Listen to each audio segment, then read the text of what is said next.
ici surtout, non pas pour attribuer de nouvelles fréquences, mais pour me rendre compte de la réalité. Car ce n'est pas à Paris que je peux m'en rendre compte, c'est ici. Et l'une de ces réalités, donc, c'est la question de la publicité. Vous le savez, donc, les chaînes privées souhaitent qu'on ramène l'autorisation d'émettre la publicité jusqu'à 18h au lieu de 20h sur les chaînes publiques. Où en est le dossier aujourd'hui? D'abord, le dossier n'est pas entre les mains du CSA. C'est au gouvernement de trancher, puisqu'il s'agit de la télévision publique, dans laquelle je suis en train de parler avec plaisir. Mais ce n'est pas à mon avis, ça c'est un avis personnel, ce n'est pas à mon avis à l'ordre du jour. On ne va pas demander au service public de sacrifier encore 1 heure ou 1 heure et demie de plus de publicité en moins, alors qu'on lui demande par ailleurs, et notamment dans métropole, mais ici aussi, des sacrifices considérables. Donc je ne pense pas que ce soit actuellement d'actualité, et de toute façon, ce n'est pas du ressort du CSA. Et dans le même ordre d'idée, est-ce que les nouvelles chaînes de télévision qui seront donc éventuellement créées avec l'appel d'auditoire actuellement auront accès à la publicité ou pas? Ah ben si elles sont privées, oui bien sûr. Le problème c'est ça justement, c'est que beaucoup d'entre elles, je m'en suis rendu compte ici, ces chaînes privées considèrent, et c'est assez vrai pour toutes les chaînes locales, que ce soit d'ailleurs ici ou en métropole, qu'un bassin de population limité à 400 000 habitants, ce qui est le cas de la Martinique, n'est pas suffisant pour qu'elle puisse survivre. L'objet aussi du CSA, c'est de veiller à ce que ces chaînes, surtout si elles sont de qualité, qu'elles puissent survivre. Donc par conséquent, nous allons voir, nous avons lancé une consultation publique à l'issue de laquelle nous verrons si nous lançons un nouvel appel. Dernière question concernant la TNT. 2 ans après le lancement de la TNT, quel bilan on peut en tirer au CSA? On a vu effectivement que ça fait une offre de chaînes beaucoup plus variée, mais les audiences s'éparpillent. Ça crée aussi peut-être des difficultés pour les chaînes locales, y compris les chaînes privées. Quel bilan vous en tirez? Je pense que c'est aux téléspectateurs de le dire. Et j'ai l'impression quand même que l'arrivée de cette nouvelle chaîne de télévision en Martinique a été plutôt bien accueillie, ne serait-ce qu'à cause aussi de la qualité de l'image que permet la TNT. Donc ce bilan me paraît assez satisfaisant. Quant à l'éparpillement, on m'a fait remarquer aussi que si on arrive aujourd'hui en Martinique à pouvoir regarder 11 chaînes gratuites, on m'a fait remarquer en sous-entendu en me disant qu'il en fait peut-être un peu plus, qu'en métropole il y en avait 25. Donc j'imagine que le deuxième multiplex qui était prévu n'est plus pour longtemps.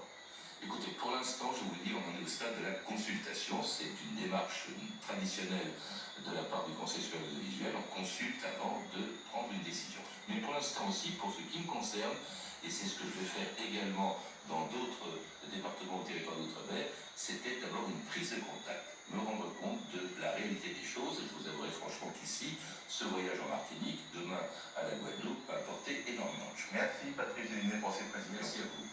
Deux mondes de sport à la découverte d'un jeune nageur martiniquais qui promet beaucoup. Il s'appelle Loris Bourré. Cette année, c'est plutôt 400 de côté pour se concentrer au 200. Sur les 200, je pense que ce sera une belle épreuve pour lui parce qu'il a vachement de l'endurance. Et je pense qu'il peut aller très vite. Loris aime aussi nager à contre-courant. À 20 ans, il mène de front études et compétitions. Un emploi du temps pas toujours facile à gérer. Ça n'a pas été très simple parce que j'avais pas de à envisager. Du coup, c'était très difficile. J'essayais de...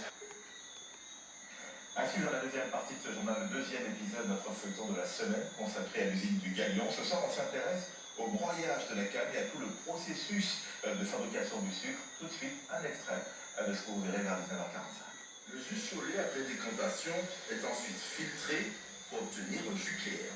Le sucre, la cristallisation, elle est obtenue à partir du jus clair que l'on transforme en sirop.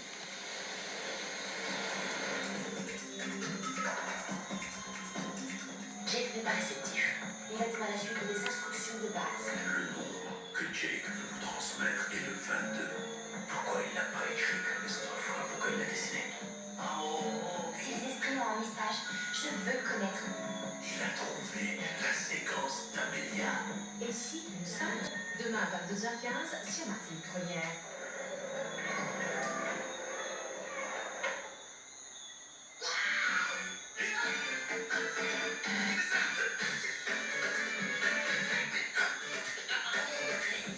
Découvrez les couleurs du monde avec Valentine et Azurel. Nouvelle usine Zadie la Jambette. C'est à tous rendez-vous à Sainte-Lucie pour le plus grand show culturel. C'est le Summer Show Jazz and Arts Festival du 30 avril au 12 mai. De la musique, de la danse, de l'art, de la mode et de la cuisine. Alors que nous ne fabriquons pas le corps blanc. C'est qu'on part d'un corps anormal. Il faut quand même justifier que le corps noir devienne un corps nécessairement esclave. Le cinéma était là pour véhiculer le langage de la saison. Qu'est-ce qu'on fait pour que ça change? Si vous ne faites rien pour le changement, il n'y aura pas de changement. 5e édition de la conférence Black Portraiture avec The World Connection, ce soir à 20h05 sur Martinique Première.